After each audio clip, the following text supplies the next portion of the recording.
नमस्कार। आज हम जानेंगे 28वें श्लोक का अर्थ। भगवान ने अर्जुन को योग युक्त होने के लिए कहा। अब योग युक्त पुरुष की महिमा और इस अध्याय में वर्णित रहस्य को समझकर उसके अनुसार साधना करने का फल बतलाते हुए इस अध्याय का उपसंहार करते हैं। श्लोक 28। वेदेषु यज्ञेषु तपस्सु चैव दानेषु यत् पुण्यफलं प्रदिष्टम् अत्येति तत्सर्वमिदं विदित्वा योगी परम स्थानमुपैति चाद्यम्। श्लोक का अर्थ।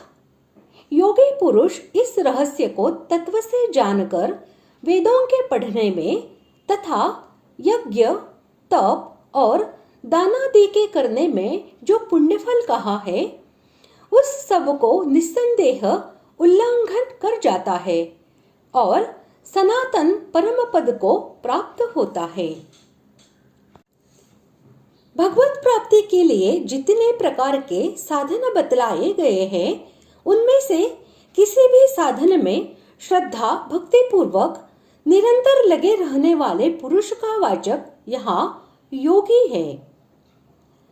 इस अध्याय में वर्णित समस्त उपदेश का वाचक यहाँ इदम पद है और इसमें दी हुई शिक्षा को अर्थात भगवान के सगुण निर्गुण और साकार निराकार स्वरूप की उपासना को, भगवान के गुण प्रभाव और महात्म्य को एवं किसी प्रकार साधन करने से मनुष्य परमात्मा को प्राप्त कर सकता है, कहाँ जाकर मनुष्य को लौटना पड़ता है और कहाँ पहुंच जाने के बाद पुनर्जन्म नहीं होता, इत्यादि जितनी बातें इस अध्याय में बतलाई गई है, उन सबको भली भांति समझ लेना ही उसे तत्व से जानना है।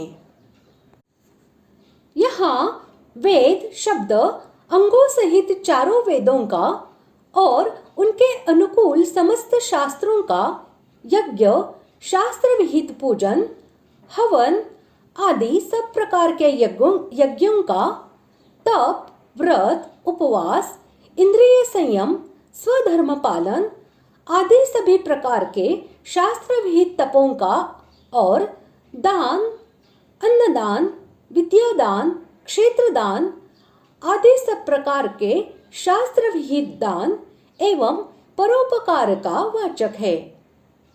श्रद्धा भक्ति पूर्वक सकाम भाव से वेद शास्त्रों का स्वाध्याय तथा यज्ञ, दान और तप आदि शुभ कर्मों का अनुष्ठान करने से जो पुण्य संचय होता है, उस पुण्य का जो ब्रह्मलोक पर्यंत भिन्न भिन्न देवलोकों की और वहां के भोगों की प्राप्ति रूप फल वेद शास्त्रों में बतलाया गया है, वही पुण्य फल है।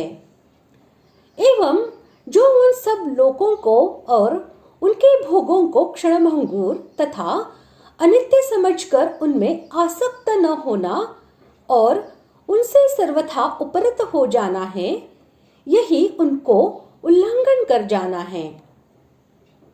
इस अध्याय में जो भगवान के परम धाम के नाम से कहा गया है, जहां जाकर मनुष्य पुनः इस संसार चक्र में नहीं आता, जो सबका आदि, सबसे परे और श्रेष्ठ है, उसी का वाचक यहाँ परम और आद्यम विशेषण के सहित स्थानम पद है। उसे तत्व से जानकर उसमें चले जाना ही उसे प्राप्त हो जाना है। इसी को परम गति की प्राप्ति, दिव्य पुरुष की प्राप्ति, परम पद की प्राप्ति और भगवत भाव की प्राप्ति भी कहते हैं। इस प्रकार आज हमने 28वें श्लोक का अर्थ जान लिया है और इसी के साथ हमारा 8वां अध्याय पूर्ण हुआ। अगले भाग में हम 9वें अध्याय की शुरुआत करने वाले हैं।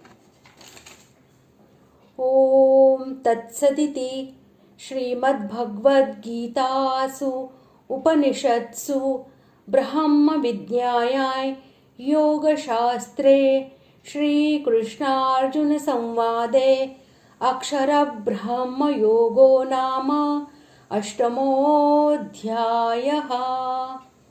इस प्रकार ओम तत्सत इन भगवान नामों के उच्चारण पूर्वक ब्रह्म विद्या और योग शास्त्र में श्रीमद् भगवद गीतोपनिषद रूप श्री कृष्णार्जुन संवाद में अक्षर ब्रह्म योग नामक 8वां अध्याय पूर्ण हुआ।